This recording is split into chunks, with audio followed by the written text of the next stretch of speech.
Tudo bem, pessoal? Estamos aí em mais um alternativo, 4 anos no ar, podcast, né? Pela Rebeldia FM, também no YouTube, com alguns especiais. Hoje com esse rapaz de cabelos excêntricos, Carlinhos Carneiro, aí, satisfação inteira aqui. Dali, Jean, firmeza, um prazerzão aí tá aqui finalmente batendo esse papo aí contigo e com a galera ligada no Alternativo. Imensa satisfação aí, o público acho que esperou esse momento, né? Porque do rock gaúcho acho que tu é o mais contemporâneo, por assim dizer, né? Tu vem com uma pegada diferenciada desde os anos 90. A gente que é noventista vai relembrar esses tópicos todos aí para essa nova geração. Pô, obrigado, me senti jovem como há uns 15 anos não me sentia agora. É, é... Então, Carlinhos, eu queria te perguntar aquela pergunta clássica, né? Lembrando que agora teve uma votação de um show nacional onde vocês tiraram o 7º lugar com gostinho de vitória. E eu fui em diversos shows esse ano, né? Cobri muitos shows. Para mim, o do Dead Fish realmente tirou uma colocação ótima num outro quesito. E o de vocês também. Olha, que show legal, hein, cara? Pra nós foi muito importante, foi no site Scream Yell, né, que é Sim, um blog, um site que acompanha a minha carreira desde o comecinho, no começo da BD foi um dos primeiros blogs que a gente divulgou, é um blog longevo de jornalistas sim. musicais super sérios, o Marcelo Costa, que é o cara que toca o bagulho, é um amigo, posso dizer, e é uma votação anual que junta um monte de jornalistas, de músicos, de gente que faz acontecer a música alternativa brasileira há muito tempo. Assim, ele estava um bom tempo fazendo essas votações, e aí ver esse nosso show aparecer ali no 7º lugar, nesse ano de 2024, teve um gosto especial. Eu já participei, já participei, na votação do Scream Yell, já apareci como melhor disco, eu acho, melhor show também em 2001, 2002, por aí. Mas dessa vez, em 2024, teve um gosto especial, porque esse show que a gente fez com muito amor e carinho, celebrando os 25 anos da Bideobaldi, né? Meu com a banda que está me acompanhando, que são os Excelentes Animais. A gente criou um show para restabelecer contato com os fãs da Bideobaldi, que estavam saudosos de um show inteiro só tocando música da Bideobaldi. Eu mesmo estava tocando músicas das quais eu estava com muita saudade dessas músicas. A gente fez primeiro um show super emotivo que aconteceu lá no Opinião, aqui em Porto Alegre. E depois a gente foi cair na estrada. A gente se empolgou com aquele show e resolvemos então colocar esse show na estrada. E um dos primeiros lugares que a gente foi São Paulo. A gente fez um show no Cine Joia, lá em São Paulo, Sim, que joia, estava clássico. cheião, lotado. Um monte desses jornalistas estavam lá. Esse 7º lugar que a gente tirou, em grande parte, foi por causa desse show que a gente fez no Cine Joia. E a intenção era circular o Brasil inteiro, assim como eu já havia circulado com a Bideobaldi, e revisitar esses lugares que estavam saudosos desses shows da Sim, BD. imagina. Porém, a gente foi né, abalroado pela enchente de maio do ano passado. E a nossa cidade ficou ilhada, a gente ficou sem aeroporto, a nossa logística para botar um show na estrada se transformou em muito mais custosa, né? Nossos shows ficaram muito mais caros para a gente conseguir pegar até por estrada mesmo, ficou tudo mais caro, porque várias estradas aqui do estado, a gente sabe, estavam impedidas de se circular. Então, ficou tudo muito mais difícil. Então, aquele sonho que a gente tinha no começo, lá em dezembro de 2023, e no começo de 2024, quando a gente foi para São Paulo, de circular por todo o país, de levar para o Rio de Janeiro, de levar para Minas Gerais, de levar para o Sim. Nordeste, a gente não conseguiu. Aí, lá por setembro, a gente conseguiu levar para Belém do Pará, que é um lugar que sempre teve um apoio muito grande pelo som da Bideobaldi, onde eu já toquei várias vezes. Tinha um fã-clube da Bidê bem no comecinho da nossa Interessante. carreira lá em Belém do Pará. e a gente conseguiu ir lá tocar no Festival Se Rasgam, que é um festival importantíssimo, que mostra toda a pluralidade e diversidade da música brasileira, mas que é sempre super roqueiro, sempre super antenado com as coisas que acontecem no Brasil. E aí a gente teve a oportunidade de também tocar no Se Rasgam, a gente teve a oportunidade de tocar em Curitiba, em Florianópolis, nessas capitais, mas a gente não conseguiu ir no Rio de Janeiro, como eu falei, eu não consegui tocar em Goiânia, que era um lugar que eu sempre tocava, ou em Belo Horizonte, não consegui ir para o Nordeste, ir para Bahia, para Recife. Tudo por questões de logística. Por questões de logística, porque ficou muito caro para a gente circular e porque a agenda acabou pintando. Graças a Deus pintou bastante coisa aqui no Rio Grande do Sul, em Santa Catarina, alguma coisa no Paraná. Então, esses mais próximos aqui, que a gente estava conseguindo fazer de uma forma mais acessível, graças a Deus foi bastante show desses aí, e salvou a gente, mas impediu que a gente sobrasse data nas agendas para poder dar esses voos maiores. Mas mesmo assim, a gente conseguiu com que as pessoas que assistiram principalmente esses shows de São Paulo e de Belém, votassem na gente como os melhores shows do ano, né? Então, a sensação de vitória a respeito desse 7º lugar é muito maior, porque alguém pode olhar e pensar, o cara tá vibrando por tirar 7º lugar numa votação. Eu disse, não, cara, é que não sabe o quanto foi difícil para botar esse show na estrada e pegar e carregar. E agora não é uma banda também. Não é só uma banda andando junto numa van, num micro-ônibus ou num avião, né? Mas é eu de chefe disso daí tudo, né? Eu em parceria com o Chico Bretanha, que é o meu produtor, que tem a Bretanha Produções. Nós dois somos sócios e a gente junto tá investindo nisso, em botar esse show na estrada. Então, agora não é mais 6 pessoas dividindo os custos e a aventura de botar isso na rua. Agora sou eu que tenho que pagar cada um daqueles músicos, eu e o Chico abraçando isso daí para fazer a coisa circular. E que bom que a gente conseguiu fazer circular, que bom que, mesmo assim, teve uma visibilidade bacana, que assistiram esse show, que votaram na gente. E, melhor ainda, eu gravei esse show do Opinião e vou lançar um vinil com ele agora, legal, cara. Essa aí E aí a gente vai lançar já saio te dando uma barbada aí. A gente vai lançar um disco disso daí, e esse disco vai nos dar a oportunidade, agora que ele for lançado, vai ser lançado pela Monstro Discos, que é uma gravadora de Goiânia, então que vai nos dar a oportunidade de voltar a botar essa turnê também para circular, agora com um novo nome, com um novo repertório, com novidades, e com isso, organicamente, eu consegui transformar essa banda que está me acompanhando nesse show solo, se transformar numa banda.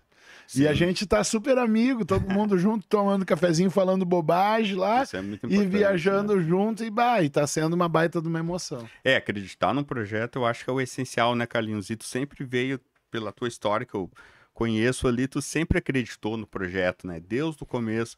Por falar em começo, vamos voltar um pouco lá, como é que foi a tua história com a música, assim, lá nos anos 90, porque tu sempre teve uma declaração ali que todo mundo meio que, eu agora sei tocar, eu sou bom, eu não gosto de grunge. Aí tu sempre nas tuas entrevistas, não, peraí, o grunge que me despertou, me deu... E aí tu ficava meio aqui e o pessoal meio que ficava... Quem são essas pessoas que te falam que não gostam de grunge? Me passa os nomes deles tudo, que eu vou lá bater na casa deles com o leão da Receita Federal e vou tirar todo o dinheiro deles. Sim, agora. Tem que vários. Que papo é esse, cara? Teve vários, por exemplo, não vamos citar nomes, mas o rock antes era muito pomposo, né? Teve o hard rock, né? Aquela coisa toda, e o grunge veio quebrando. E tu é um dos poucos que assumiu, assim, não, o grunge realmente explodiu a minha cabeça. Então me conta essa história, essa relação com a música a partir daí, como é que foi? Eu acho que é uma questão de época mesmo, né? Eu era piazinho ali, Eu gostava muito de música eletrônica quando eu tava começando a ficar adolescente, assim, curto até hoje muito música eletrônica, aquela coisa, onda tecnopop ali, Technotronic, Depeche Mode, Concan, um monte de coisa. Meu pai, um dos primeiros discos que eu ganhei foi o que meu pai que me deu, foi do Kraftwerk, que é uma banda que eu sou completamente fã, que é a banda que praticamente inventou a música eletrônica, assim, né? Pelo menos a parte técnica de música eletrônica, eles que desenvolveram e popularizaram, são praticamente os Beatles da música eletrônica. E eu sou muito fã do Kraftwerk.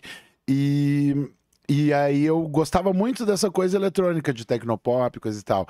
Bem nessa época aí, a gurizada da minha idade estava nessa onda cabeluda aí do hair metal. Eu morava em outros lugares, Primeiro eu estava aqui em Porto Alegre, mas eu não frequentava Oswaldo, era muito criança, tinha 10, 11 anos. E depois eu fui morar em Cachoeira do Sul. E quando eu cheguei lá em Cachoeira do Sul, tava todo mundo ouvindo Guns N' Roses, Skid Row, Poison, Motley Crue, essas coisas. Isso aí tocava muito. Iron Maiden, coisa e tal. E eu, cara, eu costumo dizer assim, eu gostei de metal por uma semana. Boa. Eu aluguei uns CDs do Iron Maiden, do Metallica, eu ouvi durante uma semana, gravei uma fitinha com que eu achei mais legal daqueles dois, depois gravei já outras coisas por cima. Eu nunca me bateu muito essa coisa do metal, meus amigos estavam todos gostando e eu tava vindo da coisa do eletrônico ali, e eu tava numa outra pegada. Mas quando veio, primeiro eu comecei a curtir ali o Guns N' Roses, eu achava bacana, gostava. O Guns já tem uma pegada mais punk, assim, né? Sim, a história do Slash é muito legal. E mais voltada assim pro punk mesmo, pro lado New York Dolls, assim, do punk, assim, do proto-punk, que vem do glitter, assim, né? E o Guns tinha essa pegada, assim, e eu gostava. O Appetite for Destruction eu ouvi bastante ali, mas e tava ouvindo Red Hot Chili Peppers também ali. Sim, foi uma explosão, né, de Mother's Milk, saiu Blood Sugar Sex Magic, eu tava ouvindo bastante. Só que daí quando saiu o Nirvana, e com ele veio a onda de Seattle ali me despertou uma coisa diferente, assim. O Nirvana eu curti muito. Eu até ouvi ali Pearl Jam, Soundgarden, essas coisas, mas isso não me bateu tanto porque me remeteu mais ao hard rock, ao metal. E era realmente eles são mais... Agora, quando eu ouvi o Mudhoney, e aí eu entendi que o Mudhoney era meio que a banda que tinha sido... metade. Cabeça da coisa do movimento realmente grunge. Foram os caras que de piada cunharam o termo grunge, que chamaram de grunge aquele estilo musical para tirar onda com as pessoas que estavam perguntando. Eu curti. E eu fui atrás de tudo que tinha na gravadora que lançou eles, que lançou tanto o Nirvana, quanto o Mudhoney, quanto o próprio Soundgarden, que era Sub Pop. E aí eu tinha um amigo que tinha uma loja de discos, que a loja dele ia fechar, e aí ele tinha um monte de discos da Sub Pop, e eu comprei todos. Então eu tenho, cara, raridades da Sub Pop que ninguém tem, e que é em CD. Tem o single do Afghan Wigs, tem os singles do Melvins, tem os singles do Ted, tem o single, tem coletâneas da Sub Pop com o Kurt Cobain tocando com o Jack Endino cantando junto com ele, o Jack Endino que produzia os discos do Nirvana no começo. Eu conheci o Jack Endino depois, uma época, com os Titãs, e falei que eu tinha esse disco. Ele, nossa, como é que um cara aqui no Brasil tem isso, cara? Então, eu fui muito atrás dessas coisas e fui atrás dessas coisas que são desconhecidas. O pessoal geralmente imagina grunge como essa coisa Soundgarden, Alice in Chains, Pearl Jam. Isso não é grunge, vocês estão todos errados. E, na verdade... O Pearl Jam eu sou um pouco... Eu não sou tão, mas... Não, o Pearl Jam é restante massa, eu cara, gosto. porque o Pearl Jam vem do Green River, que é uma banda dos caras do Mudhoney anterior, e do Mother Love Bone ali. E saiu... O Mother Love Bone era mais hard rock e o Green River era mais punk. Mas o grunge é uma decorrência do punk. É uma resposta ao hair metal que estava acontecendo em Los Angeles, mas sem a pomposidade, sem ser poser, entendeu? Claro, ser poser era bacana. Era uma opção estética, mas a gurizada queria sair com a roupa que estava usando ali mesmo, entendeu? Estavam querendo usar as roupas, porque no estado de Washington, onde fica um pouco acima da Califórnia ali, é mais frio, então eles queriam usar aquelas camisas de flanela, que eram os que eles usavam no dia a dia como lenhadores, que eram assim. Então é uma outra história, tem que se entender a época, se entender o que estava acontecendo e sacar e curtir essa decorrência dos fatos. E tem uma outra coisa muito importante também, que em Olímpia, no estado de Washington, uma cidade próxima a Seattle, tinha o selo que é a K-Records, do Calvin Johnson, que o Kurt Cobain tinha tatuado. O sonho dele era ser dessa gravadora, mas ele acabou sendo da Sub Pop, que era uma coisa totalmente punk para o outro lado, que era também que os caras eram amigos das gurias do Bikini Kill. É uma onda underground americana, pré-college rock, que é a parte pop do underground americano dos anos 90, como a gente conhece, que é muito interessante, que é o que veio depois do punk desse lado da costa, né, oeste, que é do Black Flag, do Dead Kennedys, essas coisas assim. E essa resposta, assim, que imagina, a mesma cidade que pariu o Black Flag estava parindo o Motley Crue, cara. Não tem nada a ver uma coisa com a outra.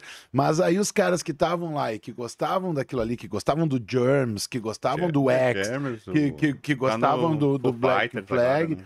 E isso o Pat Smear que tocou no Nirvana, exatamente. Essa galera que tava ouvindo isso daí, que era o punk de Los Angeles, de repente foi suplantado por um negócio cabeludo poser. E aí, mas em outra cidade mais lá pro norte estava acontecendo eles estavam ainda vibrando essa coisa punk genuína, assim como em Washington tava rolando a onda do Minor Threat, do Fugazi, né, do Bad Brains e tudo mais. Então eu acho muito massa, é o que eu acabei me identificando mais e curtindo mais, e isso abriu minha cabeça. Eu só aprendi tudo sobre essas outras bandas e sobre... esses outros movimentos a partir do momento que eu conheci o Nirvana e o Mudhoney, né? E essas duas bandas também foram essenciais para abrir minha cabeça para uma coisa totalmente diferente dessa coisa punk sem querer se aparecer, que foi o lance do New Wave, porque o Nirvana gravou Divo, o Mudhoney gravou Pump It Up do Elvis Costello, e que é outra tendência, outro lado do pós-punk, que é o New Wave. E eu, quando daí já estava ficando jovem, depois da minha adolescência, eu pirei muito nisso, que o caminho mais legal que tinha como decorrência, um novo Nirvana, que o próprio Kurt Cobain sonhava, ele queria fazer uma coisa numa onda mais new wave, ele tinha várias ideias, queria fazer umas coisas com o Mark Lanegan, com o Michael Stipe, e ele pirava em fazer uma coisa mais pro lado, né, como é que se diz, mais new wave, e eu pirava muito que seria muito legal se criar um new wave com guitarra pesada, né? E ele começou a ficar um pouco remasterizado também. Eu acho que ele não curtiu Em Útero, ele já vem com uma pegada um pouco diferente, né?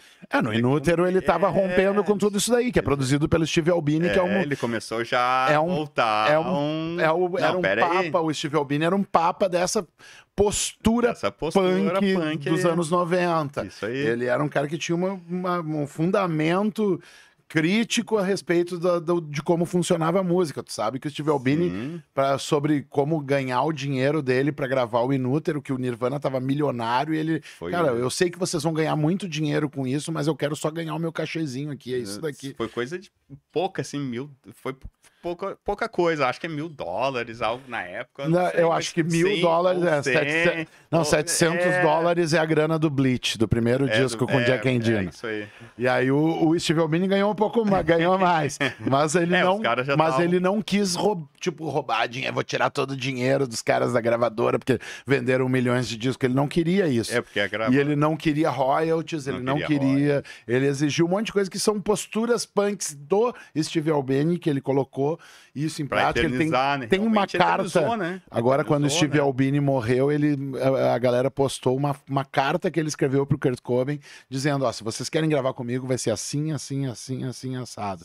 E isso daí é um Visionário. estatuto punk, é um estatuto de como entender a música sendo feita de uma forma orgânica e verdadeira sobre a E coisa. ele acaba sendo genuíno porque ele não se vende pro business, né? Só pensar no produto, aquele remasterizadinho, bonitinho.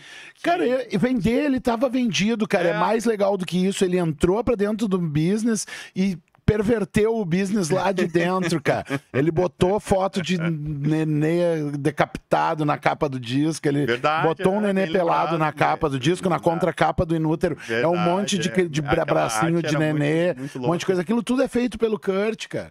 E aí ele realmente propôs subverter isso daí, entrar dentro da mídia, entrar dentro do pop e destruir ele lá por dentro. É assim que se faz, é o contra-terrorismo. Pô, legal pra caramba. Terrorismo poético.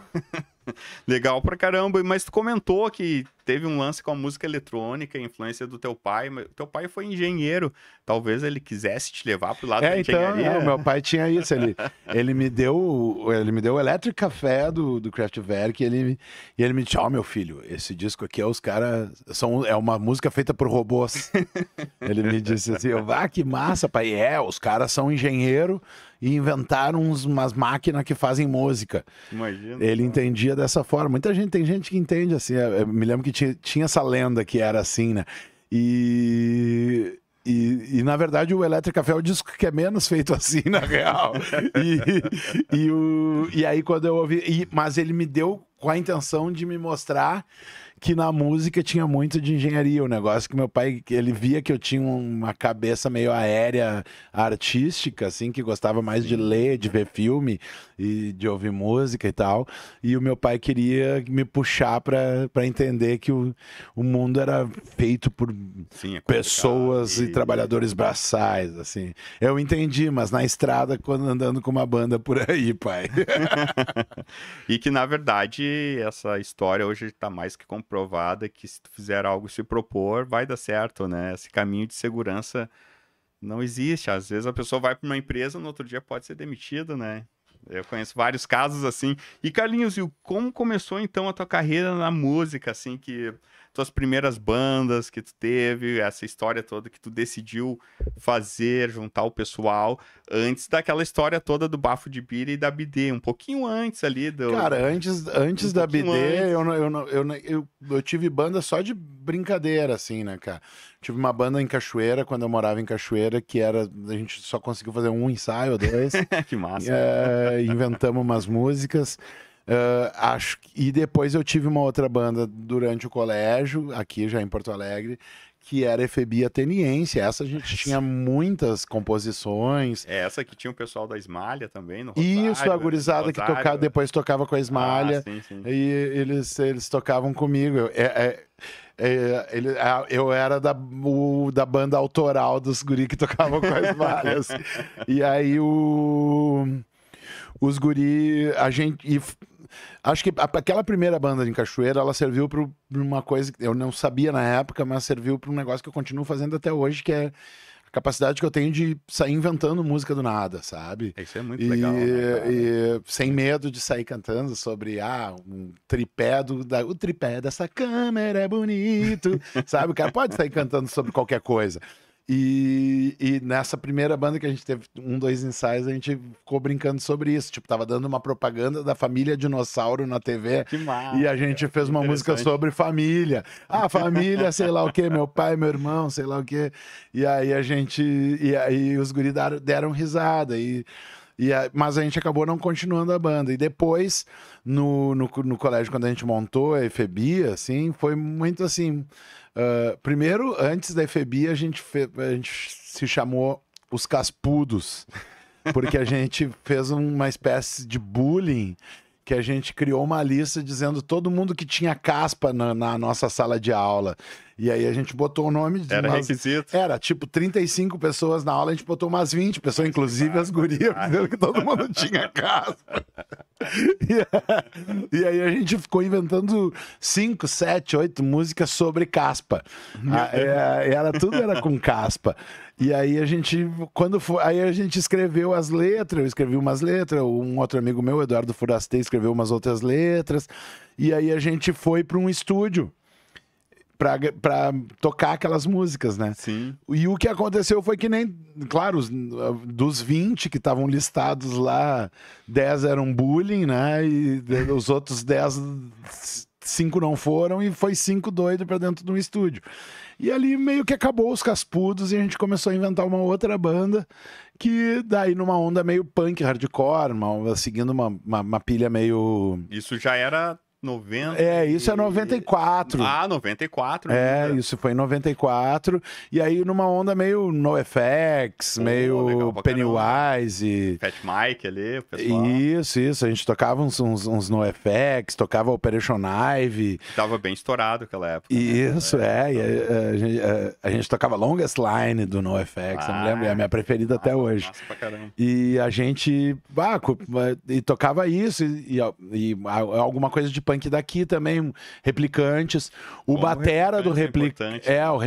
O batera do Replicantes, o Kleber, ele era casado com uma prima do guitarrista. E aí ele tava sempre lá nos nossos ensaios, que a gente ensaiava no sítio do cara, e daí ele tava sempre lá, ele era meio nosso padrinho, assim. Sim. E aí a gente, nossa, já tinha uma conexão com os Replicantes. Aí a gente tocava Sandina, tocava, sei lá, Hip Punk Rajnish, e várias que a gente inventou. Sim. E aí a gente tinha muitas letras, cara, tem músicas muito boas até, que nunca foram gravadas. Os guris têm algumas coisas, eu não tenho muita coisa, mas às vezes a gurizada, a gente fala nisso, em ir para um estúdio gravar isso. A gente fala, os caras, olha aqui, achei uma pasta de letra tua, cara. Tu não quer gravar? Mas aí eles me mostram uma, eu fico louco de vergonha de ter escrito aquilo, e daí eu não vou pra outra que talvez fosse boa. Esses dias eu me acordei com uma dessas músicas na cabeça. Imagina. E eu pensei, esse refrão era bom pra caralho, né? Por que eu não gravei isso? E era não vamos conseguir viver a nossa vida inteira. Não vamos conseguir viver a nossa vida inteira. Né? E eu, essa era boa, cara. Só que pra eu me lembrar, não vamos conseguir viver a nossa vida inteira, a gente se lembra lá de outras, assim, tinha uma dos Caspudos que era nevou na minha cabeça. Eu tava no banheiro, fumando baseado, comendo pressado, nevou na minha cabeça. Não, o Kleber é interessante porque eu lembro do Gerbasi na batera, foi o Vander depois, e quando começa o Kleber eu ficava, esse cara entrou no Replicantes e tal. Eu só fui descobrir agora com o documentário do Gerbasi, que é bem bom, tá até no YouTube, quem quiser curtir, que ele tava sempre na cena, né? Ele sempre Deus no começo, amigo do Cláudio, que é nosso amigão. E trabalhava no estúdio também, né? E trabalhava no... Ele e o Vander Ele ali, trabalhava no Vortex. No Vortex ali tem muita história legal. Chegou a conhecer o Vortex, acho que... Não, eu não conheci. Também não. Mas... antes, eu acho que é quando eu morava em São Paulo. Antes. Mas tu vê, eu ficava meio assim, o Kleber entrou na banda. Daí, daqui a pouco, quando eu vi aquela história, o cara... Eu participei do documentário também. Chegou a participar. Com a Atahualpa e os punks, É verdade. Lembrei. Tu tava lá tocando. Eu fui chamado, depois que o Miranda faleceu, eu fui chamado pelo Castor, pelo Flu, pelos caras do Atahualpa. A gente tocou umas 5, 6 músicas. Foi muito legal. E aí eu fui chamado por eles pra gente começar... Primeiro para fazer um show de tributo ali, com algumas musiquinhas. E aí eles me disseram, quando a gente ensaiou isso daí, que eles nunca tinham gravado em disco essas músicas do Atahualpa, as mais conhecidas, que é a Sandina, por exemplo, que era do Atahualpa, né? E as outras, tipo a Chubidabiduba, o Todo Mundo Saca, saiu no Rock Garage, mas não tinha saído em disco do Atahualpa. O único disco do Atahualpa foi todo improvisado, Sim. que é Agradeça ao Senhor. E aí, quando eles me falaram isso daí, a gente disse, então vamos gravar uns ensaios da gente tocando essas músicas, e se ficar bom a gente lança como disco. E daí nós fizemos um álbum que é o Mini Mundo, que tem lá todos os grandes clássicos da Atahualpa regravados comigo cantando. Várias, na real tem uma vergonha que as letras, eles não sabiam as letras e não dava para entender as coisas nas fitas demo e nas fitas da Vortex, o que o Miranda cantava. E eu reinventei as letras. E aí tem umas que eu fico assim, não acredito que falei isso. Mas, e tem umas músicas novas que a gente inventou. Tem Pop Básico, que é inclusive uma música que eu gosto bastante, que eu fiz em homenagem ao Atahualpa e os Punks, e fiz no teclado. E tem mais duas, Micose. E se a gente fosse só Micose, andando no pé de alguém que a gente não conhece. Tipo, que eu sempre imagino isso, que a gente é tipo uma bactéria, né? Sim. A bactéria, a gente não sabe, não tem como dar nome ao nosso Deus, porque as bactérias não sabem o nome do humano onde eles vivem, né? Então, e o documentário ficou perfeito, né? Ele conta toda a história e vai, né? Eu lembrei, realmente estava lá cantando, detonando, realmente tá em todas, hein, tá meu? Tá muito bom esse Um Ano em Vortex aí, excelente documentário, com várias bandas. Faltou a 3D, a banda 3D da Polaca. Da Polaca. A banda da Polaca, eles falam bastante, acho que... Polaca é a esposa do Petraco. Era a esposa do Petraco, mãe do Petraquinho. O Petraco participou do Alternativo e o Master também, né? Agora eles voltaram aí com o TNT, né? E a Polaca e as gurias da 3D, pô, que gravaram fita também na Vortex, tem um disco delas. A Júlia já tava nesse projeto, né? Não, ela participa. A Júlia. Depois, né? A Júlia toca na 3D hoje em dia. E a Júlia participou de Um Ano em Vortex tocando com os Replicantes.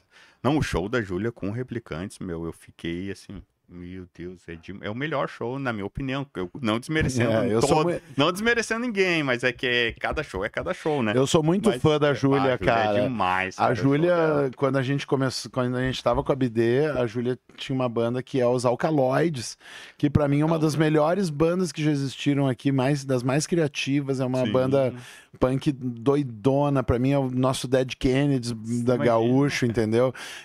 Com o Guto Herkovitz, com o André Van Krause, com o Rafa Heck, que tocou depois na Tequila, e com o Ramiro também. E a banda era super criativa, era meio progressivo, um punk progressivo, várias partes de música, umas letras muito espertas, muito inteligentes, e a Júlia cantando na frente, linda, muito massa. E era uma banda que eu sou completamente fã. E eu fiquei muito feliz de ver ela tomar os vocais dos Replicantes. Ela era um nenê, uma criança, quando no primeiro show dos Replicantes no Ocidente. Essa lenda, né? E depois ela não só entrou no Replicantes, é que a nossa mente estruturada, machistamente estruturada, faz com que a gente pense assim, só uma guria que foi lá para cantar as músicas dos Replicantes. Não, cara, ela já gravou, sei lá, 3 discos com Replicantes, fazendo letras com eles, fazendo turnês inteiras. Modernizou, trouxe deu uma lufada de vida nova pro trampo ali do Heron, do Kleber, do Cláudio também. E botou eles para circular mais ainda. Então, e ela é o vocalista há mais tempo no Replicantes. Ela já tá há mais tempo do que o Vander e mais tempo do que o Gervasi. Ela tá há 18 anos nos Replicantes e tá há muito mais tempo. E, no entanto, o pessoal ainda vê a Júlia como algo novo no Replicantes. Porque a gente é só machista, né? Pode ser, verdade. Mas viva a Júlia. Não, a Júlia é demais, cara. O Replicantes é demais. Muita banda que a gente entrevista nova e antiga. Eu comecei escutando Replicantes. Os caras têm uma amplitude assim nacional, né? Tipo, eu escutei o Duda falou no podcast, o muitas, o Fontorex, muitas pessoas falaram, e pulando um pouquinho mais à frente ali, a questão do fanzine, tu já estava na faculdade, como é que foi? Era o fanzine Z, Isso acho? foi quando eu comecei nas artes, foi com a Revista Z era o nome. É Revista Z, isso aí. Revista Z é um fanzine que a gente fez na época da faculdade, em 96, a gente começou a fazer. E, rolava umas festas. Isso, aí para rolava viabilizar umas o fanzine, para pagar os xerox, a gráfica e tudo mais, a gente fazia umas festas. E as festas bombavam. E aí as festas a gente botava as bandas para tocar. Sim. E aí eram as bandas dos nossos amigos. E daqui a pouco a festa da Revista Z era a festa mais legal que tinha na faculdade lá pra galera aí. Isso na PUC, na né? Famecos, na PUC. E era uma festa que bombava, juntava muita gente, atrolhava, às vezes as pessoas não podiam entrar. Me lembro muito bem de uma vez em que tinha um deputado que não pôde entrar na festa. E ele e a esposa dele não podiam entrar porque já estava muito lotada a festa. Mas dava tipo 1000 pessoas. E eu tava doidaço. Eu tava tão doido que eu não conseguia entrar para administrar a festa e fiquei só lá na frente gritando com quem não podia. Não pode entrar! Imagina disse, que legal. Não, deputado não entra! Não, porque dessa festa, né, que surge a ideia que tu tava nessa onda de, creio eu, de faculdade, fazer Super 8, porque acho que o Gervásio também teve essa pegada aí. Nessa época da minha faculdade, tava rolando uma cena também de cinema Super 8, né? Que a Ipanema falava bastante. Esse cinema de Porto Alegre, hoje, essa Porto Alegre que hoje tem faculdade de cinema, tem na Unicinos, na PUC e tudo mais, e que se espera um polo cinematográfico no Rio Grande do Sul, e esse lugar não existia nos anos 90. Mas algumas cabeças muito doidas queriam fazer desesperadamente cinema. E alguns desses aí eram Gustavo Spolidoro, um grande cineasta gaúcho, o Cristiano Traem, Cristiano Zanella, o Rafael Cirângelo, tinha um monte de gente que estava começando a fazer cinema. E esses caras eram meus amigos e iam nas festas do fanzine, coisa e tal. E a minha grande paixão a vida inteira foi o cinema. E o que eu estava enxergando ali, lá pelas tantas eu estava enxergando que o fanzine era a coisa que eu mais gostava, que eu trabalhava dentro do jornalismo, eu trabalhava com assessoria de imprensa, primeiro do Dyer, depois da Polícia Rodoviária Federal. O que era de uma caretice tremenda. Sim, e eu não me encaixava dentro daquilo. Eu tinha um chefe muito legal no Dyer que ele dizia, o Carlinhos tem que ser artista, não tem que ser o cara não isso consegue daí. fugir da raiz. E eu sabia que eu tinha que ir para esse outro lado. Me interessava a ideia de jornalismo literário, me interessava pela ideia de brincar com a linguagem como se brincava no fanzine, mas principalmente quando eu vi a possibilidade de eu ir atrás da minha paixão, que era o cinema, eu me grudei. E aí o Rafael Cirângelo, que era um desses diretores que estavam despontando na época, naquela época, assim, para se fazer um filme, tu tinha que comprar os rolos de Super 8, tu encomendava do exterior. E aí, então, para comprar, tu juntava 5, 6 diretores e a galera comprava, cada um 5, 6, 10 rolos de filme. Para fazer os seus filmes e rachava, né? O preço, importava e depois tu filmava e depois mandava revelar. Então, eu entrei num racha desses e comprei um filme de Super 8. Só que eu tinha uma ideia a respeito de como fazer esse filme que era... Já tava pulando ali. Que era meio maluca. Eu não queria fazer um filme padrão. E o filme Super 8... tu filmava ele e depois tu botava uma banda sonora. Depois que tu revelava ele, tu colava a banda sonora, tu botava o áudio depois. Tu tinha que dublar. Tu tinha que dublar o filme. A camada, né? E como eu achava feio o som, na verdade eu achava um negócio, essa tecnologia de som no cinema brasileiro é bem esquisita, né? Essa coisa da dublagem, ela em vários momentos, em grandes filmes nacionais, é bem escancarado, né? E aí eu achava meio que soava meio estranho. Eu queria. Como é que o cara pode romper com isso? Eu pensei, vamos botar uma trilha sonora rodando. E o filme ser meio um clipe. Aonde a trilha sonora vai ser a história vai contando sem. Mesmo que pinte diálogo, esse diálogo vai estar dentro da trilha sonora. Mesmo, sabe? Eu pensava nisso daí. Acompanhando. E aí eu juntei uns amigos para criar essa trilha sonora. E aí, como é que tu quer que seja essa trilha sonora? Eu disse, vamos fazer new wave pesado. Que é uma new wave com guitarra pesada. Que era a viagem que eu tinha do grunge ali, do pós-grunge ali.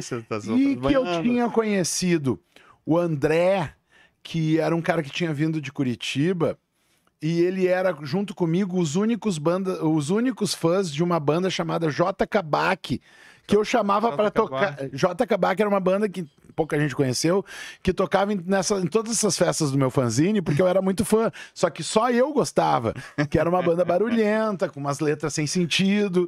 E só tinha um outro cara que gostava, que era aquele cara que veio de Curitiba. E eu falei pra ele, queria fazer um negócio dançante e diferente, né? E barulhento e pesado. Ele, esse é o caminho, sei lá o que. Ele tinha tido uma banda punk em Curitiba. E aí eu sabia só que a minha banda que eu queria chamar pra fazer essa trilha sonora seria com o André. E eu chamei os caras da J. Kabak pra tocar juntos também. Daí, que era o guitarrista, que era o Rossato. O Rossato, que hoje é produtor. Que é o produtor, exatamente. Produz a Isa. Ele era... Isso, agora tá milionário. Vê como inteiro. Começou sendo guitarrista da J. Kabak. E pra shows pra 2 pessoas. Meu Deus.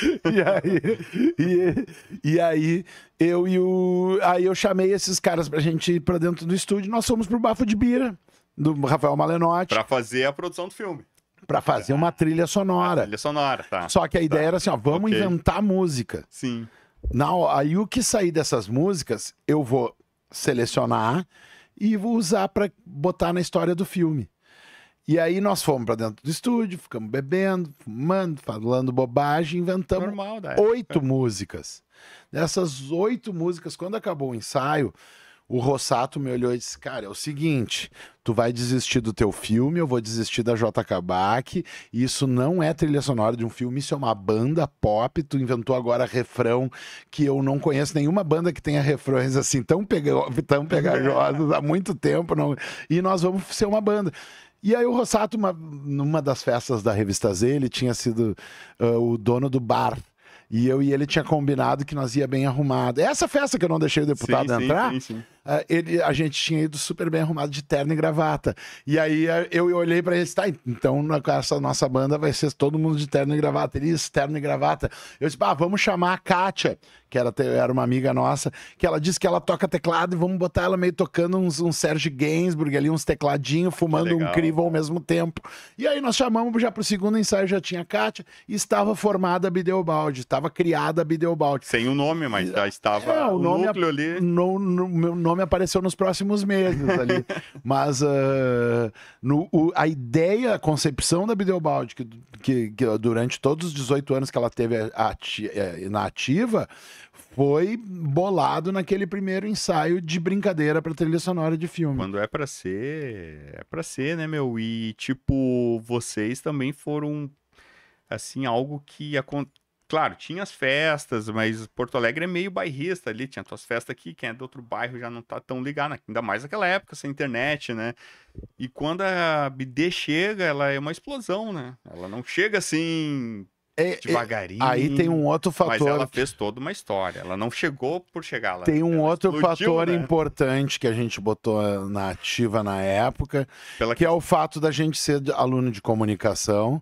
Sim. E a gente colocou em prática um negócio que eu não sabia, mas nenhuma banda fazia na época, que era o seguinte: foto de divulgação. Release. A gente imprimiu um releasezinho, levou para tudo quanto era jornalista, a gente mandou para todas as rádios. A gente eu mandava release até quando não tinha show. Eu mandava eu mandava release pro jornal falando: vocês viram a novela hoje? É sério isso. Eu fiz isso. Vocês viram o Big Brother semana passada? Aconteceu isso, aquilo. Eu ficava puxando assunto só para eles verem o tempo inteiro o logotipo da Bideobaldi, para eles verem o tempo inteiro o meu release, que o meu release era eu botava ele do outro lado. Todos os releases ou são, né, centralizado, né, justificado, que legal, ou né, alinhado à esquerda. Eu botava alinhado à direita e daí ficava todo torto, assim. E aí todo mundo recebia aquele papel, recebia um negócio diferente e com um texto maluco sempre. Eu falava agora, e sempre nos colocando como a melhor coisa do mundo, sempre, a única coisa criativa que existia no mundo, umas coisas assim, sabe? E a gente fazia uns textos malucos, divulgando um showzinho, divulgando um single, divulgando uma ideia, ou falando da novela. E o tempo inteiro a gente estava munindo a imprensa de informações sobre a gente. Né, mandando para um jornalista na época era tudo que eles queriam, porque eles tinham que ir atrás, só tinha porque pegar, ninguém tinha lançar. O Valverdes, que é uma banda que eu sou muito fã. Lembro esse nome. Claro, Valverdes é uma banda clássica, super do grunge também, e que é uma banda da qual eu sou muito fã e que é uma banda reverenciada no Brasil inteiro, inclusive, né, cara, é menos reverenciada no Rio Grande do Sul do que no resto do Brasil. Tu chega em Goiás, todo mundo conhece a Valverdes a full, assim. E em São Paulo, todo mundo ama a Valverdes. E a Valverdes, se eu não me engano, eles existiam desde 92 por aí. Se eu não me engano, eles fizeram a primeira foto de divulgação deles só em 2000. Tipo, eles passaram um ano sem tirar uma foto. E quando tiraram, é aquela foto dos caras assim de camiseta e óculos, assim, paradinho, assim. E a Ultraman era uma banda que não tinha tanto essa coisa do visual de se divulgar e tudo mais, sabe? Os acústicos não tinham isso daí. O que os acústicos tiveram foi que participaram da coletânea do Chá das Quatro, depois lançaram o disco deles pela Paradox Music, depois, sabe, eles tinham produtos, mas não é, as bandas não tinham pelo produtor, não pela incentivação. Não, eles tinham eles lançaram bastante coisa, né? Mas não eram, não tinha essa coisa, não existia essa coisa de fazer assessoria de imprensa. E a gente chegou do nada usando as ferramentas que tínhamos aprendido na faculdade e de uma forma artística, maluca, terrorismo poético, assim, né? E uma coisa interessante que a Cachorro Grande também com os terninhos ali, Beatles, eu na época lembro que ninguém associou, né? Vocês também. Né? Mas foi o nosso produtor, né? O primeiro produtor da BD, que era o Lee Martinez. O Lee Martinez, ele leva vocês pro acústico depois? Não, o acústico até já era o líder de novo, agora não me lembro. Mas o Lee Martinez, ele... Mas nunca fiz essa associação, assim... Ele foi produtor, ele foi o primeiro produtor da Cachorro Grande. Eu vi um show da Cachorro Grande e cheguei no estúdio falando pra galera assim, eu vi um show da banda mais foda que tem. E aí o Lee foi atrás e conheceu eles. E os guris eram meio... camisa floreada, meio anos 60, não era, tipo... 67. A onda deles era tocar as músicas de 67. Era só músicas de 1967 que eles tocavam. Os Cachorro Grande. Não, que era os Pink Floyd de 67, o Beatles de 67, era até os Stones de 67, era só música de 67. Se eu não me engano, é 67 que eles tocavam. E aí a Cachorro tinha bastante cover a briga de Cachorro Grande, né, que eles chamavam, que era os grandes sons dessa época aí. E eles tinham essa onda mais Flower Power aí, Amor de 67, 68, que era camisa floreada e coisa e tal. E aí o Lee, quando pegou eles, exigiu que eles se vestissem direito e disse, vamos botar uns terninhos, e daí eles criaram aquela estética do A Hard Day's Night, né, do primeiro disco, pro clipe de Lunático, se eu não me engano. E Sex Experience. Sex Experience é o primeiro. E aí o clipe que é eles correndo e as pintas correndo legal, atrás, né? Mas... que é eles com os terninhos, aquilo ali foi uma viagem que veio da pilha do o Gross do foi no Lee. Alternativo, não contou isso aí. Eles contam do jeito que eles querem, né? Aqueles lá são bons mentirosos. E aí você lembra, assim, dessa história toda com a BD profissionalmente, quando vocês sobem ao palco, assim, já com uma produção, como é que foi a emoção? Meu, tá acontecendo, que legal, estamos aqui, mas assim, já com uma estrutura tipo Opinião, porque é uma casa... Cara, no Opinião a gente demorou um tempão pra tocar, cara. Mas a gente só tocou bem mais tarde. De um local, assim, antes de tocar no Opinião, a gente já tinha tocado pra 60 mil pessoas em outros lugares. Mas o Lee abraçou... A gente aconteceu muito rápido, cara. Sim, o primeiro single, lembro, quando a gente fez o single de Melissa...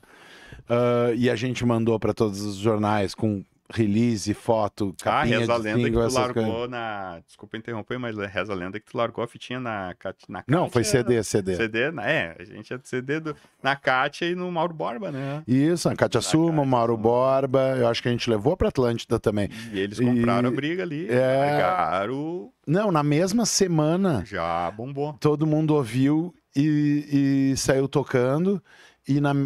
E saíram pedindo. Sim. E na mesma semana a gente já estava entre as mais tocadas das 3 principais rádios, né? Até na Atlântida a gente conseguiu entrar. Mutreta ali, rolava não, foi totalmente mutreta free. O ouvinte pedia e não Isso, tinha. Várias vezes era minha mãe ligando. No sistema Zezé de Camargo ali. Tem a história do TNT que o Charles contou que ele ligava toda hora. Pedindo cachorro. A gente dava uma ligada também, mas acho que a minha mãe ligou mais do que eu. Mas aí a gente levou isso daí e a gente mandou para MTV, ainda não tinha clipe, mas mandamos para a revista Bis, que era a nossa principal fonte de informação do roqueiro daquela época, e a gente saiu no outro mês já na revista Bis. E nos procuraram logo em seguida. E não foi, tinha uma parte da Bis que falava de novas bandas. A gente mandou, já saímos no outro mês, já saiu. Não, porque a nossa foto era não, e porque a nossa foto era bacana também, foto do Ricardo Lage, inacreditável, em croma, revelada de uma forma maluca. E aí, quando a galera viu, e era uma coisa que estava acontecendo no mundo, a gente era, naquela época, a gente era... apesar de nos associarem por causa dos terninhos a coisas antigas, anos 60 e coisa e tal, associar com essa viagem da cachorro, na verdade a gente era super do que estava acontecendo na época, da coisa do Britpop, a coisa do Beck, a coisa da música alternativa que estava acontecendo na época, que estava bombando nas MTV e coisa e tal. A gente estava ligado àquilo ali, ao Weezer e bandas daquela época. A gente não era uma coisa que estava resgatando de uma outra época. A gente estava falando de uma coisa da época. Quando os jornalistas viram uma coisa acontecendo no Brasil, no Rio Grande do Sul, que era daquele momento, eles diziam, a galera, pô, agora tem uma coisa para falar de nacional, né? Aí no Brasil inteiro todo mundo saiu falando sobre a gente. E foi muito bacana. Daí aí se espalhou a mensagem. E quando se espalhou e bombou, como logo apareceu gravadora querendo lançar o disco inteiro, a gente fez uma demo para mandar para as gravadoras. Né? E gostaria, tudo que todo mundo passa 3, 5 anos bolando para chegar lá e fazer, a gente fez em 6 meses. Imagina. E aconteceu em 6 meses. E, claro, foi trabalhado para acontecer, mas foi bem pensado, bem colocado, a hora certa, no momento certo, assim. E tendo isso tudo acontecido, a gente precisava de uma produção. E aí apareceu na nossa vida o Lee Martinez, que foi nosso primeiro produtor, que foi... e ele já veio nos trazendo para um outro patamar e fazendo as parcerias. Algumas parcerias vinham pela própria BD, sabe? Algumas coisas vinham pela rede de contatos que a BD já tinha estipulado. O contato com a revista Bis, o contato com alguns lugares desse, a gente mesmo já tinha estabelecido.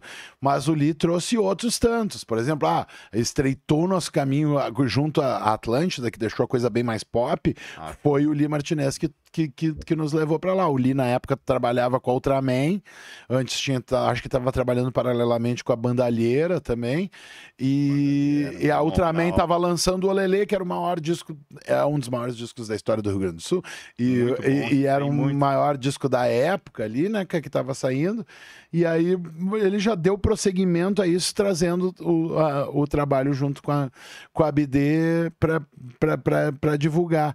E aí foi tudo muito massa, cara. Você estourou muito, né? E aí tu perguntou assim, quando eu me senti... A gente, o palco principal. Como a gente bolou e a gente arquitetou isso, e a gente programou e foi atrás de tudo isso, cada vez que a gente alcançou alguma dessas coisas, parece até que a gente não conseguiu festejá-las. Tu entende? Parece que a gente tá... vamos lá. E agora, qual é que vai ser a próxima? Agora vamos para aquilo lá, agora vamos para isso dali, né? Parece que a gente não conseguiu isso daí. Mas na verdade, sim, tudo era festejado, mas é que nós tinha uma série de metas já, um projeto já estabelecido que já envolvia, assim, tipo, agora a gente saiu como é que se diz, na revista Bis, mas a gente tem que botar um clipe na MTV. E aí, como é que a gente vai conseguir isso? A gente precisa de uma gravadora, então precisamos de uma gravadora. Quem é que as gravadoras? A Trama tá nos procurando, a Abril nos procurou.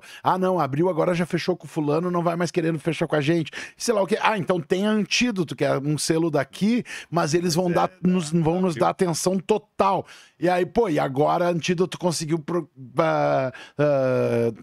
como é que se diz? A distribuição através da Abril. Então vamos para Antídoto. Daí fomos para Antídoto. E a Antídoto, o que disse? Se vocês vêm para cá agora, a gente bota vocês no estúdio amanhã para começar a gravar.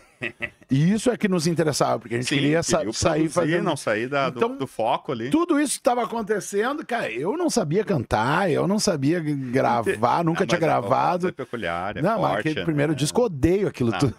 Mas é legal pra caramba. Mas tudo isso estava acontecendo e aí acontece um pouco disso daí, do cara quase não conseguia aproveitar. E daqui a pouco o cara tava tocando na abertura do Planeta Atlântida, tava tocando Meu Deus, sabe, a gente tocou tocamos na Rua da Praia, tocando na Rua da Praia lotada para não sei quantas mil pessoas, dezenas de milhares de pessoas, e tudo isso acontecendo de um jeito muito bacana, assim.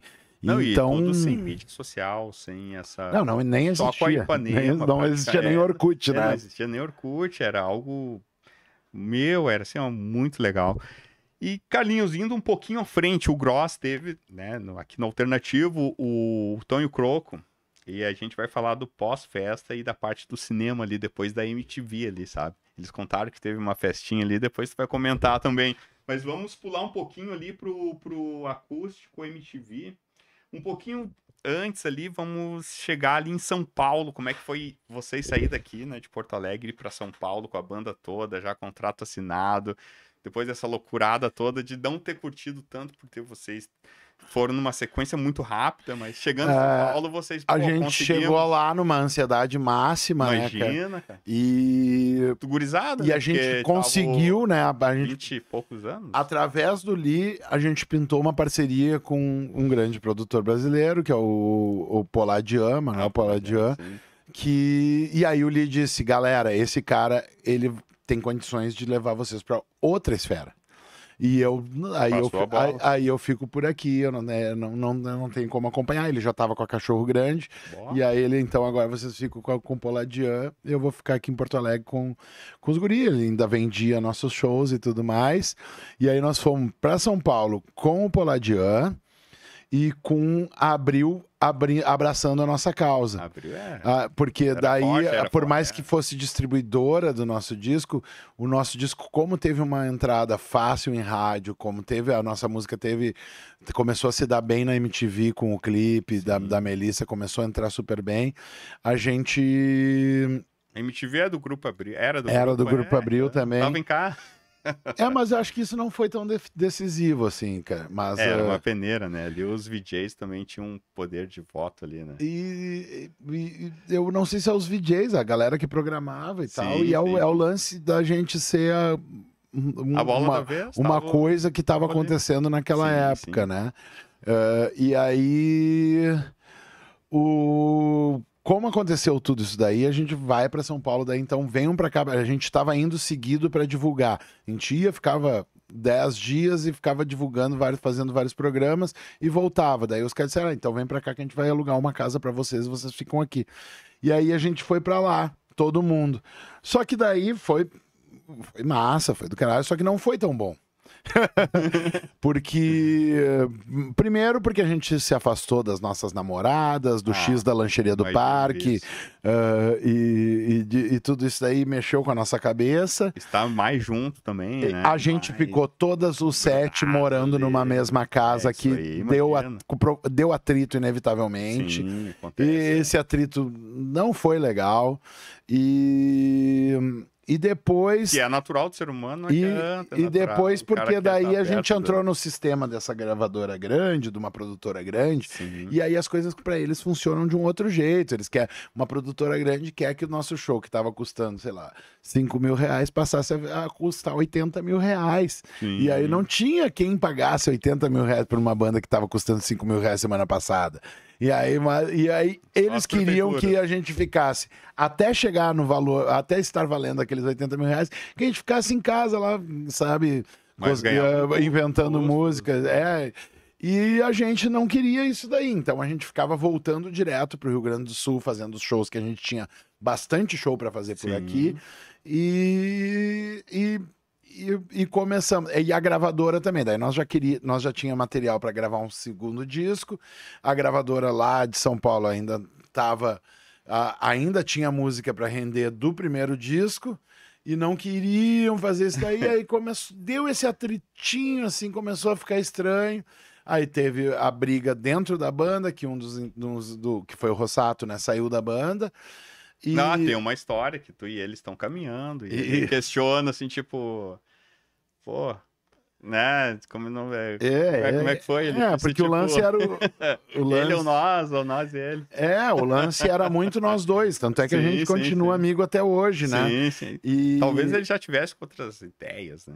Ele com certeza já estava com outras ideias. Ele dizia, Gordo, tu vai trabalhar de assessor de imprensa dessas gravadoras aí, eu vou trabalhar na produção, mesmo que a banda não dê certo, nós vamos ficar aqui, nós vamos estourar a boca do balão. Legal, só que... o que tinha me botado ali não era para ser assessor de imprensa, eu não aguentava mais ser assessor de imprensa. Sim, o teu tesão era palco e tocar. Não, era inventar música, criar.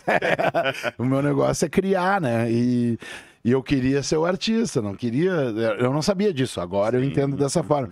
Mas sim, seguido eu volto a essa caminhada que eu dei com o Rossato na minha cabeça e penso... E sabe aquele tudo ao mesmo tempo, tudo no mesmo lugar ao mesmo tempo, sabe? Se tu voltasse naquele momento ali, se eu tomasse uma outra decisão. Porque o que aconteceu foi basicamente o seguinte, ele brigou com toda a banda, menos comigo, e ele veio me perguntar, e aí, tu vai ficar do lado deles ou do meu? Eu disse, cara, eu não posso brigar com 6 pessoas e ficar do teu lado, né? São todos os outros, as gurias, cara. Eu vou ficar do lado da galera. Ele, não, tá certo. E tu tem esse jeito de ser amigão, né? Tu não tem, assim, ser aquele cara de treta. Tu tem um lado forte, claro, tem uma postura forte, mas dá pra ver que tem um cara maneiro, assim, legal pra caramba, né? Não tem... Eu não sou maneiro, eu sou carneiro. Aquele cara, né? Aquele cara bem... Não vou, ressentido, sabe? E Carlinhos, como é que foi a entrada no acústico MTV? Como é que chegou lá e daí? Cara, como é que foi essa história aí? Foi doido, porque a gente já tinha feito o segundo disco, que foi um disco muito legal de fazer, que a gente voltou fugido de São Paulo e gravou um disco aqui no estúdio de Porto Alegre, e foi o nosso disco mais criativo, de arranjos mais bacanas,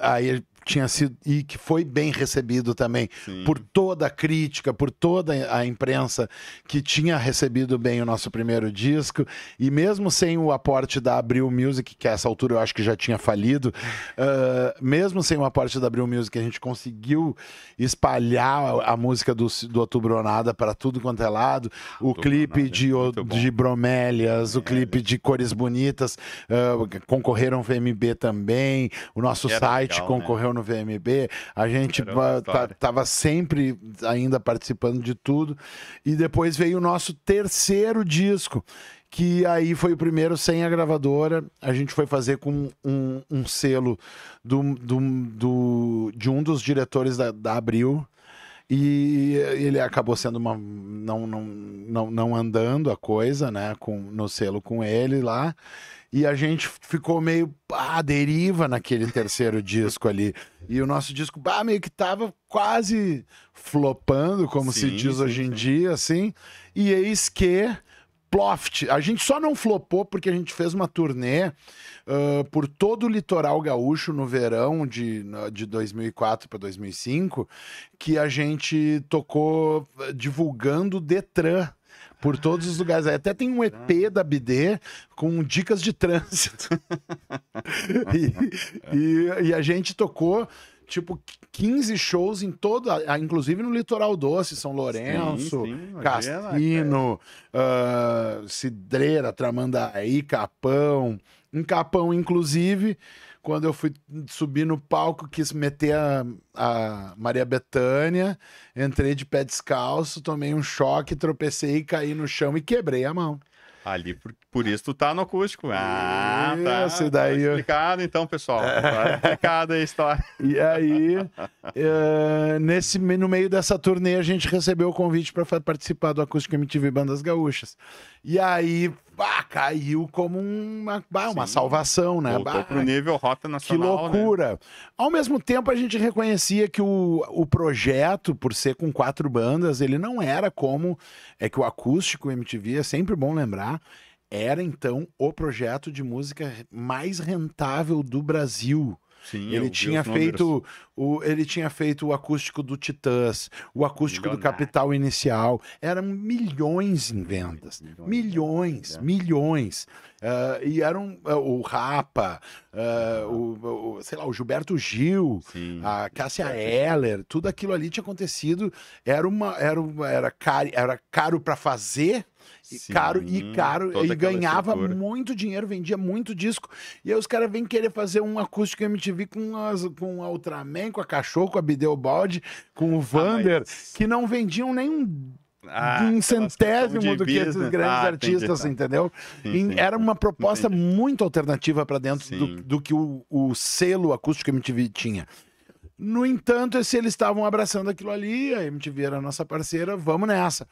E quando aconteceu, é mais uma daquelas coisas que eu falei assim, parece que o cara não consegue assimilar direito. A gente assimilou bem mais. O cara que tá fazendo a luz aqui é o mesmo cara que faz o show do U2. Caramba, cara, como assim, cara? E aí, o cara que tá fazendo esses tonel aqui, que parecia só uns tonel ali, né? No cais hoje. Esses tonel que estão aqui, era um artista, não sei o que, um grande cenógrafo, sei lá o que.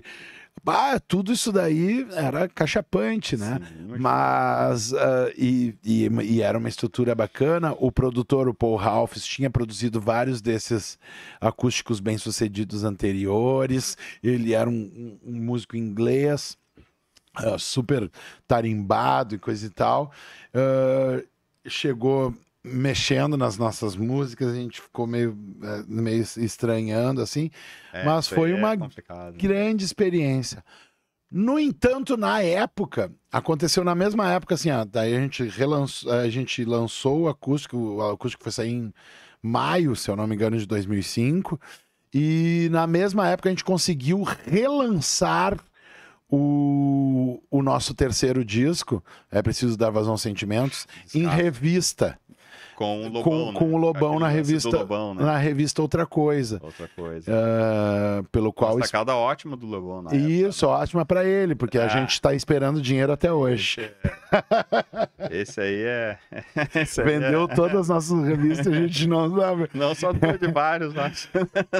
Mas, bom, enfim. Faz parte. Mas a gente... Naquela época, quando a gente estava... Aí a gente circulou pelo... Como o Acústico MTV, ele saiu muito caro para conseguir circular os 4 bandas. Sim, tinha muito produtor, ego de produtor. Não era nem o ego dos artistas, era o ego dos produtores para se batendo sobre quem ia ser. Aí eles venderam para uma outra produtora, essa outra produtora queria cobrar mundos e fundos e coisa e tal. E eles conseguiram fazer 2, 3 shows. E aí, como não conseguiram botar esse show para circular, e a BD seguiu tocando os shows do terceiro disco do É Preciso Dar Vazão aos Sentimentos, a gente chegava em todas as cidades, por todo o Brasil, e todo mundo tinha o nosso disco porque tinha comprado na banca de revista. O nosso terceiro disco, todo mundo tinha. A gente ia na casa de todo... Hoje deve estar tudo no Mercado Livre, mas na época, todo mundo... E é caro, o PCD é 300 pila. Nossa! 300 pila. E eu não tenho. Mas, enfim, todo mundo tinha... E era, sabe, e vendeu toda a tiragem da revista. E aí, para nós, a impressão que a gente tinha que o grande sucesso pra gente daquele ano tinha sido relançar o disco pela revista. E não ter feito parte do Acústico MTV Bandas Gaúchas. Só que com o tempo, aonde eu ia no X do Zezinho, lá em Alvorada, tava passando no telão do X do Zezinho, o Acústico MTV Bandas Gaúchas. Eu ia na churrascaria do Adroaldo, lá em Tapera, e tava passando o Acústico MTV Bandas Gaúchas. Em tudo quanto é lugar. Todo mundo, quando a gente ia tocar em algum lugar, sabia decor todas as frases que eu falava entre músicas. E agora com vocês, Roger Moreira do Traje Rigor. Agora eu vou apresentar a banda, coisa que eu nunca fiz na vida antes.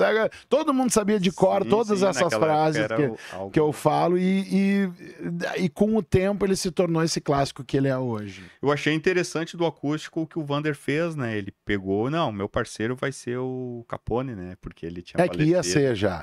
Porque ele morreu de faleceu bobeira bem naquela época. moto lá em Hollywood, acho, num prêmio. O Falcão eu achei legal, mas eu não entendi por que dessas participações até hoje, porque pra mim, nós não, era uma ideia, Porto Alegre... Era uma ideia que a Ana caras, né, entendeu? Tipo, que você tá pensando aqui, mas a galera... Agora hoje entendo e tal, mas... A Ana Butler, lá da MTV, que deu essa ideia de ter uma participação.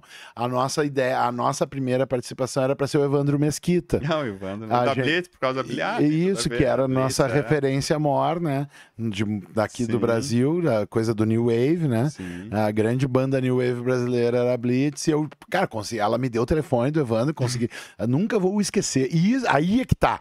Tu me perguntou de subir em shows com produção, essas coisas não passou batida por mim. Agora, o dia em que eu tava na sala da minha casa e liguei pro Evandro Mesquita, eu disse, poxa, Carlinhos, eu adoro. Eu adoro. Eu liguei assim pra ele, poxa, Carlinhos, eu adoro Bideobaldi. Mas, infelizmente, não vou poder participar, que bem nessa data estarei gravando o filme da Grande Família. E eu, cara, vai ter um filme da Grande Família. A primeira minha reação foi, que massa, vai ter um filme da Grande Família. Ele fazia aquele mecânico. O Paulão. Isso, e aí o Evandro não pôde. Aí quando eu falei pra Ana Butler lá, o Evandro não tá podendo, aí ela me falou, o próximo acústico que nós vamos fazer é do Traje a Rigor. Quer que eu chame o Roger?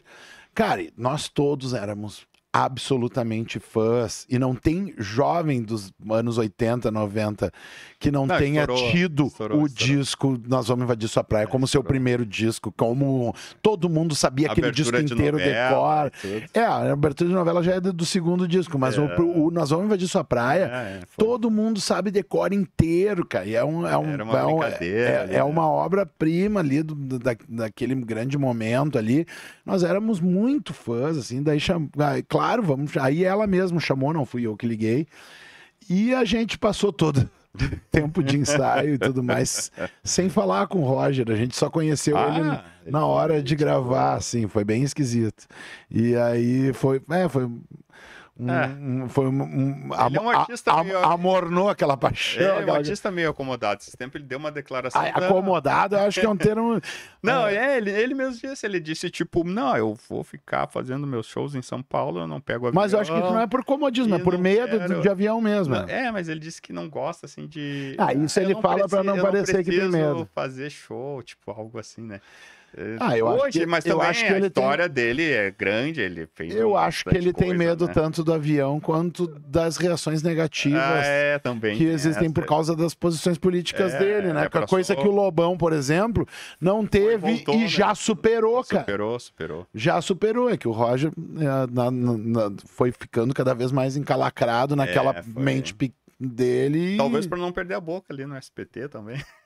Vai saber, né? Não sei se o SBT exigiria que ele fosse tão bobaião. E aí, como é que foi a história também, voltando para Porto Alegre? Vocês, antes de vir, vocês chegam, tu, né? Coisa tua, só pode. Chegou e ligou e pede esfirras lá no... Como é que é essa história aí? E se larga pra Porto. Aonde tu viu isso? Contei isso em algum lugar já, então. Isso foi quando a gente fugiu lá de São Paulo, né? A gente foi lá Como a gente, na produtora, a gente tinha reuniões semanais com o produtor, ficava pedindo, e aí, o que vai acontecer? Aí ele nos enrolava, Aí tem essa história do cabelo excêntrico, né? Ele ligava para uns donos de teatro, dono de lugar. E aí, não quer contratar aqui a Bideobaldi, vocalista de cabelo excêntrico. E ele sempre falava da banda, com a banda com vocalista, cabelo excêntrico. Nem tava ligando, tava só falando, só nos dando conversa pra gente ali. E aí uma vez a gente já estava meio decidido a voltar para Porto Alegre. A gente tinha a oportunidade de mandar a nossa mudança no ônibus da Hard Working Band, que estava tocando lá em São Paulo. E eles estavam com um ônibus grandão que cabia as nossas coisas, não era muita coisa. A gente já tinha levado uma boa parte de coisa para Porto Alegre. E aí o Pedro, nosso baterista, foi com a Hard Working Band. Foi inclusive no dia em que morreu o George Harrison. E aí eles foram gravar um programa do Rony Von, isso aí. E aí eles tinham descoberto que tinha morrido o George Harrison. E ele, que doideira, velho. E ele veio fugido com as nossas coisas num ônibus da Hard Working Band. E nós fomos para o escritório da produtora ouvir o cara nos dar o mesmo aplique que vinha nos dando nas últimas várias semanas. Enrolando, né? E aí a gente ouviu aquele aplique, daí a gente chegou lá, vamos pedir um rango aí então. E aí a gente chegou e pediu as esfirras do Habib's, a gente pediu 200 esfirras.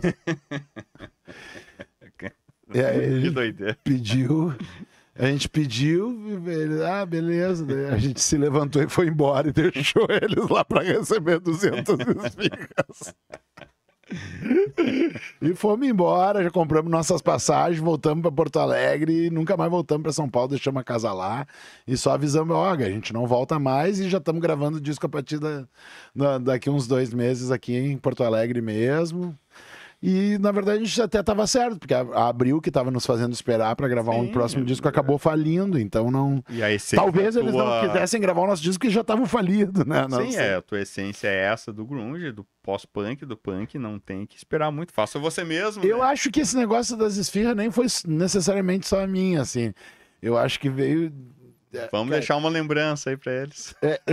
Tem coisas que vêm das gurias e a galera não sabe que vem delas. Assim, às vezes tem uma subversãozinha que vinha das gurias, assim, que a galera nem sabe. É que eu geralmente era o porta-voz das coisas e tem muita loucura que vinha dos que eram certinho, assim, e ninguém sabe que era deles. Fazendo ali a chegada em Porto, vocês começam a ter ali trocas de integrantes, que é normal, né, na banda. Que aí vocês estão lá já no no Pedro Neves do Público ali, né? Gravando. No Pedro Metz, fazendo a gente, novas a gente, seleções. a gente fez uma seleção, né? Para novo guitarrista. Pro lugar do Rossato ali. A gente estava tocando com o Gabriel Weinberg, que era da Toy Shop, uma banda lá de São Paulo. E aí, quando a gente veio pra cá, ele não ia poder vir pra cá e a gente foi procurar um novo guitarrista. E aí teve 300 e tantos inscritos. E a gente teve.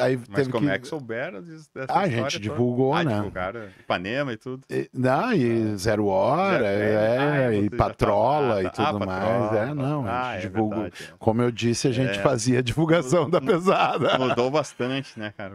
E aí antigamente existiam muitas mídias fortes e que davam esse respaldo também. Isso, né? que davam espaço pra galera. E aí. Hoje, se tu vai pegar a Zero Hora, tem 2 páginas para a área cultural, né? E agora... De fora ainda. É complicado, exatamente.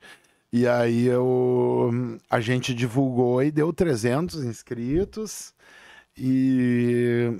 Cara, e muita gente legal, né, cara? Sim, imagina. Porto Alegre, um monte de música. Seguido eu tô num lugar, assim, vou tocar com uma banda. Eu participei do negócio lá com vocês. Que massa. E teve gente, o Marcelo Astiazara, dos Danadões, foi um dos que participou. Teve um monte de gente que participou lá. O Patrick, que é baixista hoje dos Valverdes, eu era muito fã dos Valverdes e o Patrick já estava tocando nos Valverdes e ele estava concorrendo. Sim. E era o meu preferido para ser o guitarrista, assim. Sim. Só que eu preferi não chamar ele porque eu era tão fã dos Valverdes que eu não queria que o Valverdes perdesse o seu integrante. E aí teve ele também. Teve um monte de gente que participou ali, que foi muito massa. E acabamos escolhendo pelo Rodrigo Pila, que depois se transformou num dos meus grandes parceiros musicais aí até hoje. Autor do mesmo que Mude, que é meu grande hino da BD, grande hino de nossas vidas aí. E por falar e de outros vários sons que a gente fez junto. Eu e o Pila fizemos um monte de música junto. E é um baita parceiro e ele apareceu na nossa vida daquele jeito. Eu tinha visto já ele tocar antes. Sim. E eu cheguei pra banda e disse, gurizada, tem 300 aí, daí dos 300 a gente fez uma prova. E a galera tinha que responder um monte de coisa. Desses 300, teve 100 e tantos que já não responderam a prova. Desses 100 e tantos, a gente selecionou as respostas que teve. E, cara, surpreendentemente, essa prova fazia sentido. Certo. E a gente conseguia... Tinha perguntas que eram absurdas, mas que faziam sentido. E aí a partir das respostas, por exemplo, a galera dizia que era fã do Wing Malmsteen. Não tem a ver com a BD. Daí a gente olhava, a gente via, nós não... Vai querer mudar a banda. Eu nem sabia que existem tantas notas assim numa música, na possibilidade de tanta nota numa música. E aí, e por aí vai, né? Sim. Aí a gente foi lá, já diminuiu através da prova e ficaram, não sei, eu acho que 30, 50 pessoas. Mas tinha um lance que ele também curtia Steve Vai, né? Não, ele curtiu o Steve Ray Vaughan. Steve Ray Vaughan é claro. Mas não tem como... Mas em Porto Alegre já temos aí o Fernando Noronha, né? Então. O Steve Ray Vaughan era diferente da nossa proposta, mas a gente aceitou. Dá pra dar. Mas o Steve Vai também é massa. O Steve Vai trabalhou com o Zappa e coisa e tal. Sim. Muitos, né? Mas é outro lance, né? Mas seria já diferente. Mas o que a gente sacou, assim, mas além do negócio de guitarrista, era mais da brincadeira, da capacidade de bom humor, da capacidade de desenvolver o clima também, bobagem, de entrar no clima. Ali, né? Aí, depois desses que sobreviveram da prova, a gente fez um encontro no estúdio do Pedro Metz, no Revólver, aonde a gente juntou toda essa gurizada. Primeiro tinha eu e a Kátia recebendo, juntavam 5, 10, assim, a gente ficava conversando, enquanto o Sá e o André faziam os testes com eles do instrumento em si. E aí rolou um monte de coisa legal. Daí, desses aí saíram uns 2, 3 que já Que faz era, parte, é natural. que já Esse é caminho. desses 2, 3, assim, agora vamos escolher. Aí era o Patrick, o Pila, Sim, eu sim. acho que o Léo Bonfim, que é um cara que trabalha com cinema hoje, trabalha com a programação Na arte do ainda, né? Capitólio. Pô, que legal. Ele tinha vindo do Rio de Janeiro para fazer o teste da BD e acabou morando aqui em Porto Alegre.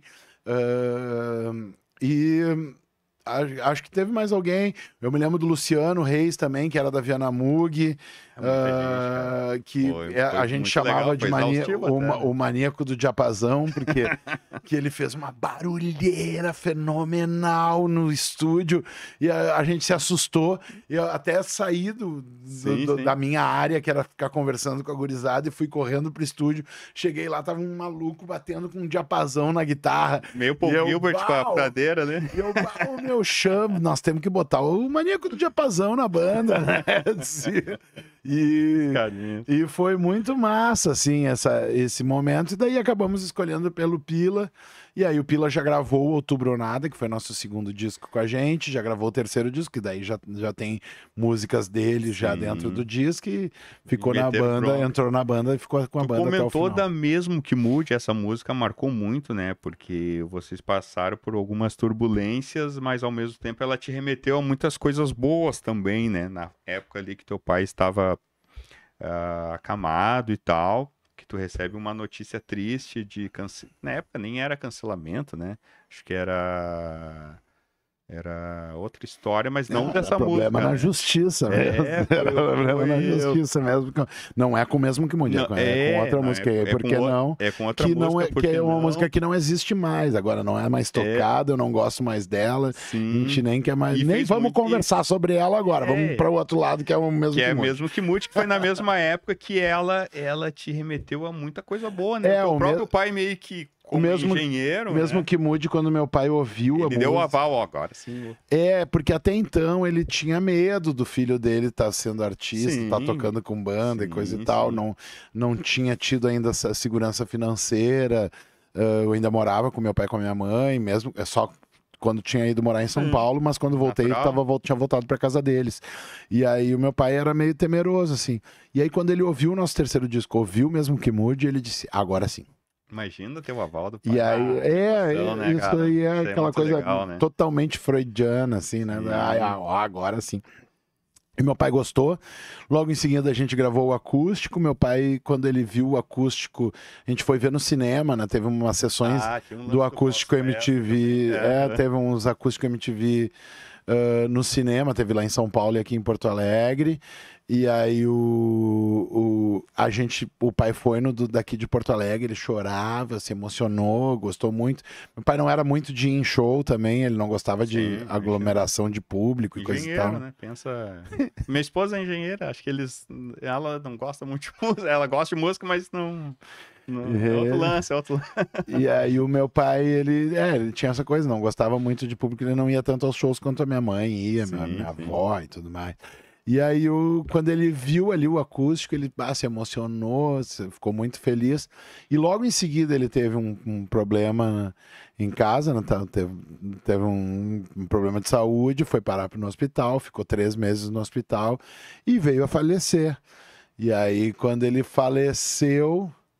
rolou esse negócio, né, do Mesmo Que Mude, que até então era só uma música sobre o final de um relacionamento pra mim, né? Mas quando eu tava cantando ela e me lembrando que meu pai gostava dela, eu entendi essa música como uma música sobre esse negócio da impermanência mesmo, sabe? Sobre a aceitação da impermanência, né? Sempre amor mesmo que mude, sempre amor mesmo que acabe. É demais, né? E aí, quando a primeira vez que eu cantei, depois que o pai tinha falecido, me deu fui acometido por isso daí. Depois tive outras oportunidades de ver essa música se transformar enquanto eu cantava, quando a gente cantou em 2013 no Planeta Atlântida em homenagem aos sobreviventes e vítimas e familiares da Boate Kiss. E aí quando a gente tocou essa música no Planeta Atlântida, só ela, e foi completamente emocionante. E mais uma vez, ela foi tendo significados para a vida das pessoas diferentes de como eu tinha pensado. Então, eu tinha tido aquela experiência ruim com o E Por Que Não, que por as pessoas associarem a coisas... Mas não foi só vocês, foi uma série de bandas. Sim, né? não, mas deixa eu só concluir o raciocínio. Que é... Como eu tinha tido essa experiência ruim de haver interpretações diferentes da que tu tinha de quando tu criou a música... Por questão da educação no Brasil. Né?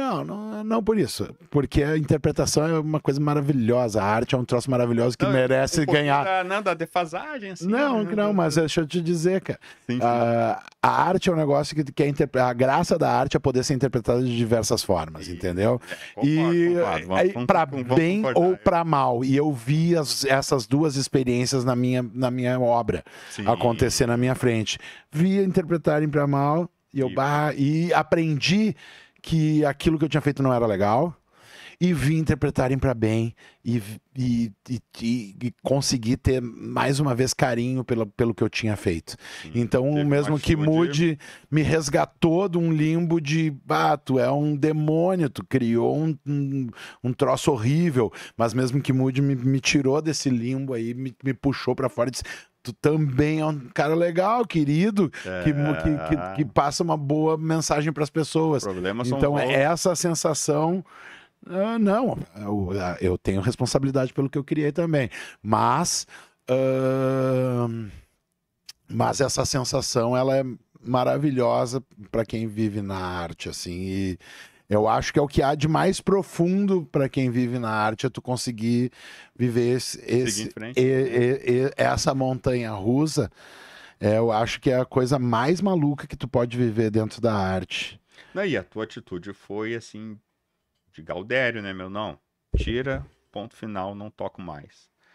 Coisas que talvez um cara mais birrento, mais egocêntrico, ia recorrer e a justificar, não, tira, acabou, não quero mais saber.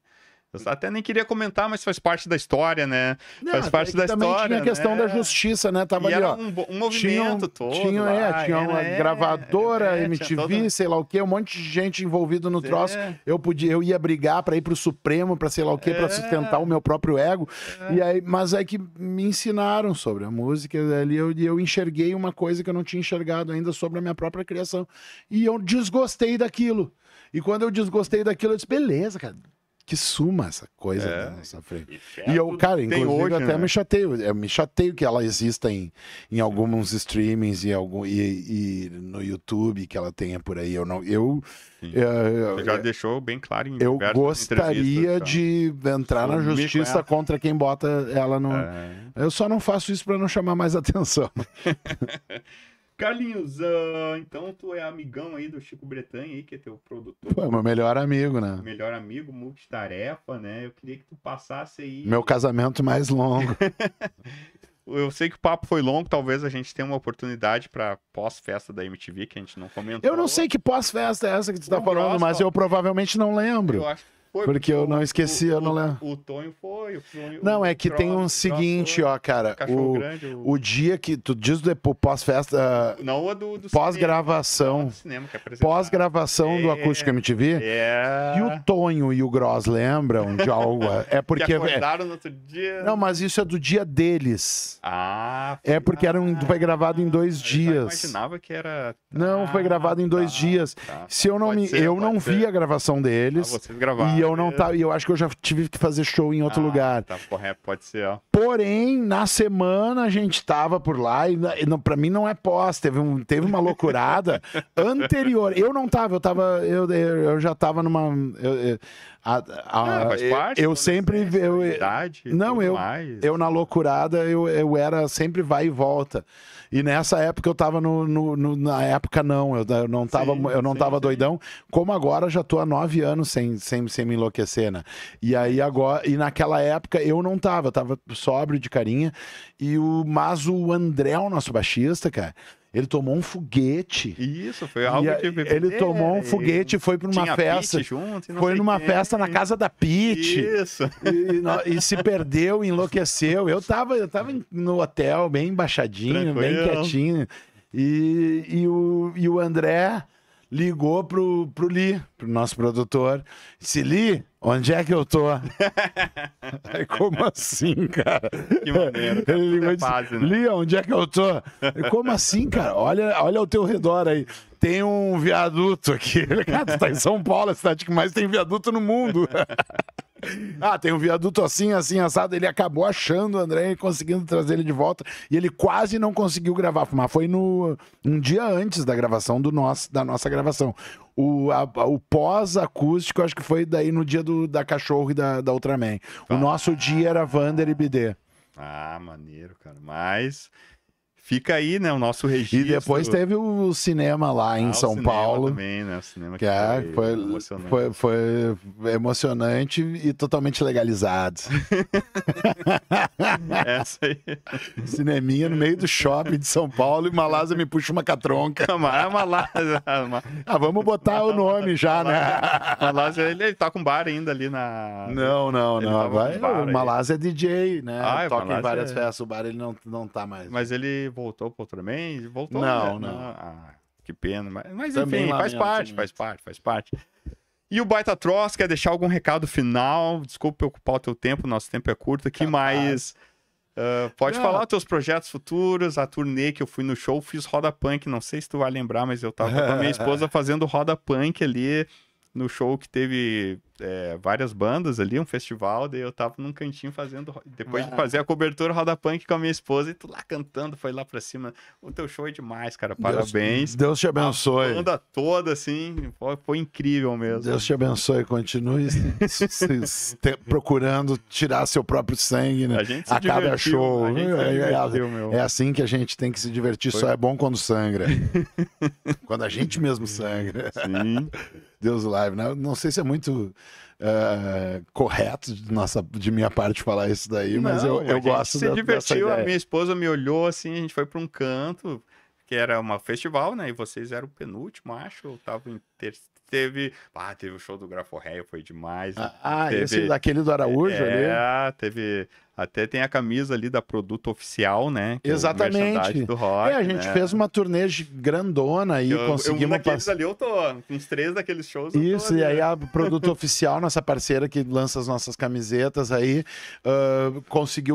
fez uma camiseta que era, a princípio era da equipe técnica, né? Que é do Space Invader, do Atari. Do Atari, E eles botaram com a lista dos shows da turnê toda, quase toda, né? Eu tô ali. Ali nas costas, né? Que nem aquelas camisetas gringas, assim. E, bom, tem outras camisetas também da Produto Oficial que são muito massa ali, que eles botaram, que a galera pode comprar, entra lá no site agora e gasta todo o teu dinheiro em camiseta do Produto Oficial e compra as 3 camisetas do Carlinhos Carneiro lá. Tem uma que é com a letra do Mesmo Que Mude, é sempre amor mesmo que mude. Tem uma que é com a agenda da turnê do Carlinhos Carneiro, Os Excelentes Animais, celebrando 25 anos de Bideobaldi. E tem uma camiseta que é muito massa, que é manga longa, totalmente satânica e fofinha, com Carlinhos Carneiro em fontes meio black metal norueguês, assim, ó, feita pelo Chamil Carlos, e uma cabeça de carneirinho muito fofinho no meio, e aqui do lado um monte de coisa escrita que não dá pra ler, e quando tu consegue ler tá escrito, não tem nada escrito aqui. Pode usar o cupom de desconto alternativo. 10% de desconto, hein? Entra lá, usa o teu cupom de desconto para quem tá assistindo o podcast. Entra lá na Produto Oficial e compra tua camiseta agora. Inclusive, essa da agenda dos nossos shows parece demais, que tá acabando. Tá acabando, são últimas peças. E em breve vai ter novas camisetas, novos produtos pra gente estar lançando, vendendo nos nossos shows e junto com a Produto Oficial, porque agora, a partir de março, abril, por aí, a gente vai sair com a nova turnê do Carlinhos Carneiro, Os Excelentes Animais.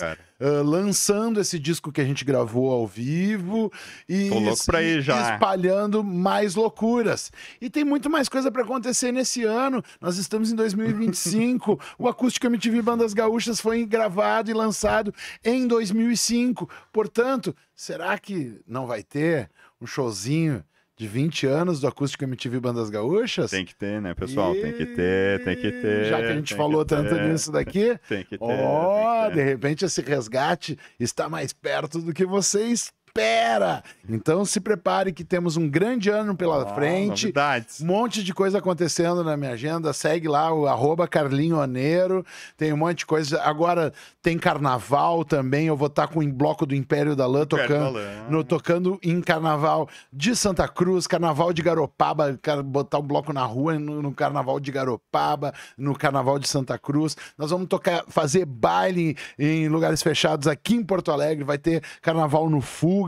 Vai ter carnaval no 512, vai ter enterro dos ossos no Espaço Marim, vai ter um monte de coisa. A gente está esperando, rezando para que a prefeitura nos dê uma data para a gente poder fazer o nosso bloco também na rua.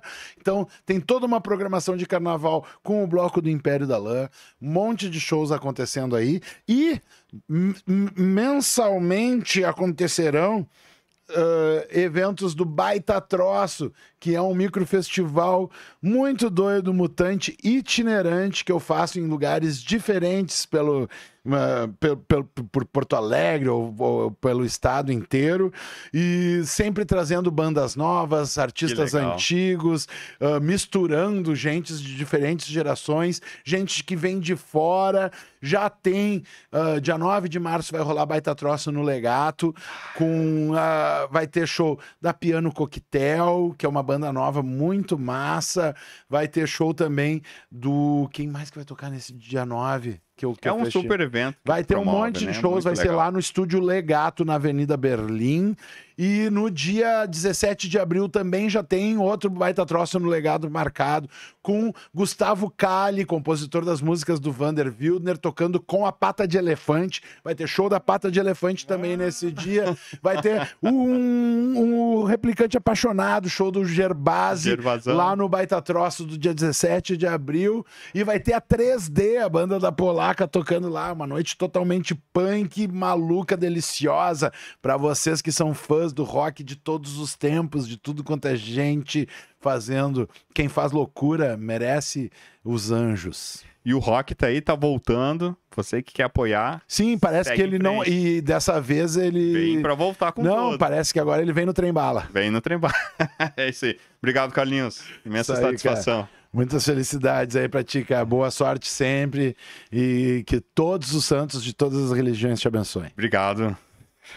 Valeu. Aê, pá, show de bola. Ô, meu, demais, cara. Essa história eu não Falo gosto pra de cortar caralho. porque eu prefiro que o